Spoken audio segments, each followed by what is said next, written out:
This August 15 marks the first anniversary of Taliban takeover to Kabul. Hi, my name is Anindita and I create videos on international issues and history, and if you are interested in such topics then you are welcome to my channel, and do subscribe to my channel if you want to get more updates on that. With that, the 20 years of fight between US and Taliban came to an end. However, with that ending also returned back the traumatic experiences and the traumatic memories of the Afghan people while they were under the Taliban rule. If we remember, then the environment at the Kabul airport was of complete despair and chaos.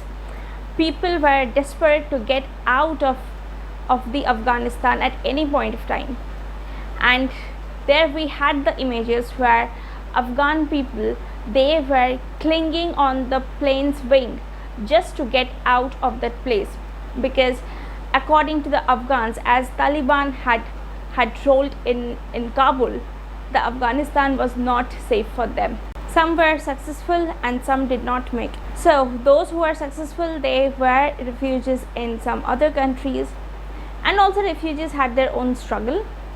But what about those who did not make it? And let's understand now what's the condition of the Afghanistan since the Taliban takeover.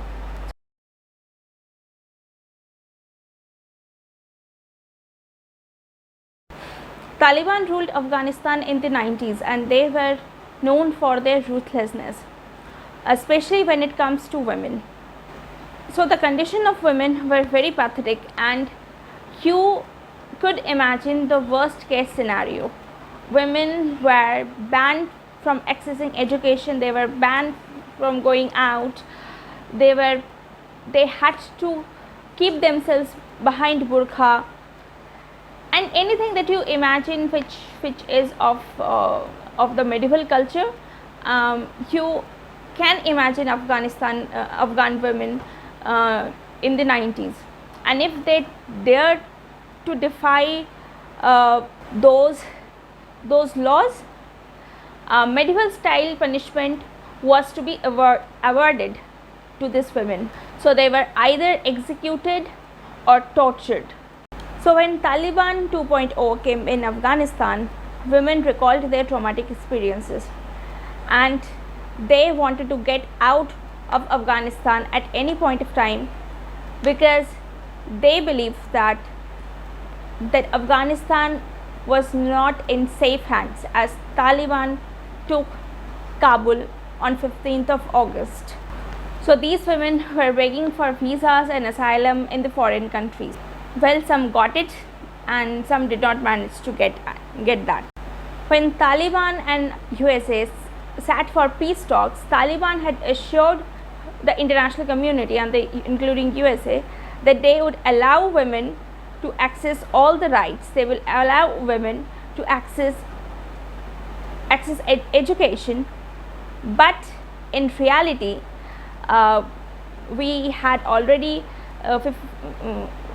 1 year has gone of Taliban rule, but still this promise hasn't been fulfilled yet.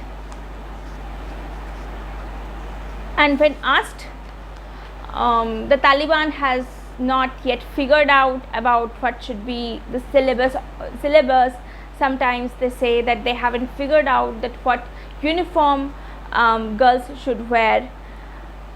So these were some issues, and also there are some facts where Afghanistan became the only country in the whole globe where girls are not allowed to go to high school. In case the women travel, if it is beyond 78 kilometers, then she should have a male relative with her. Again, women should cover their faces. So slowly and steadily, Taliban is bringing back all those rules that was there in the 90s.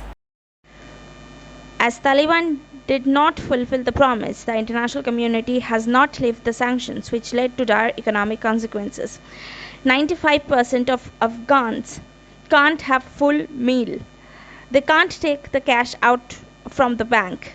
The supplies are in the market, but they can't have it as they do not have money to buy it. In desperation to get cash, Afghan parents are selling their children.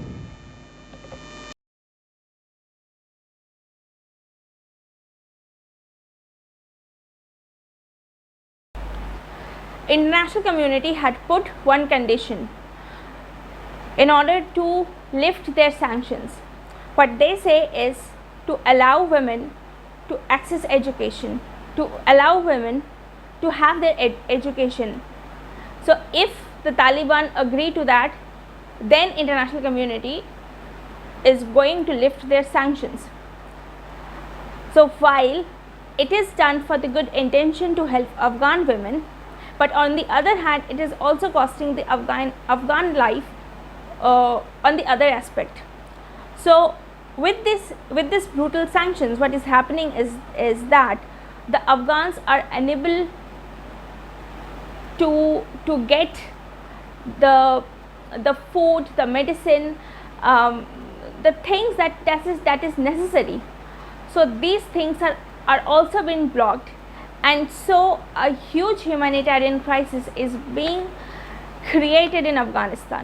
So as far as the two cases are concerned, both are necessary.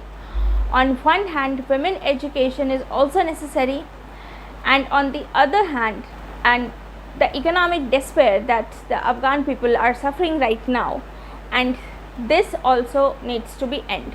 So now, what should be done, or what is required to be done? So in my opinion, here are some following steps that should be done. So number one, international community must take this issue further. It means that it should get proper media, social media attention.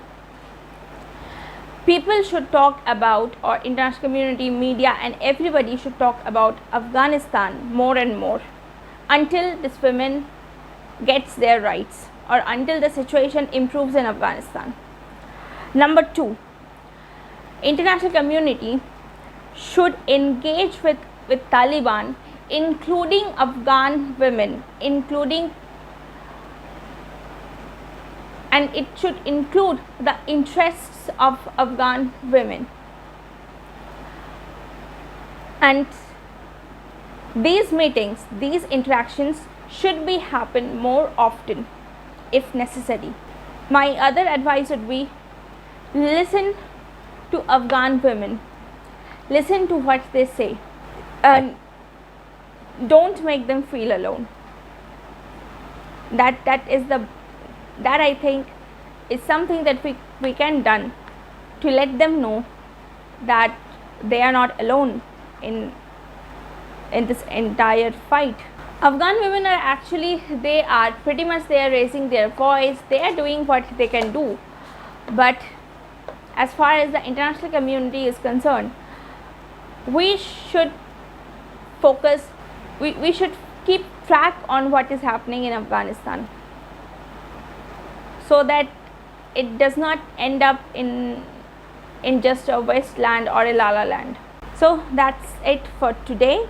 If you like my episode, then please like, subscribe and share this. And I really appreciate if you write that on what topic the next episode should be done.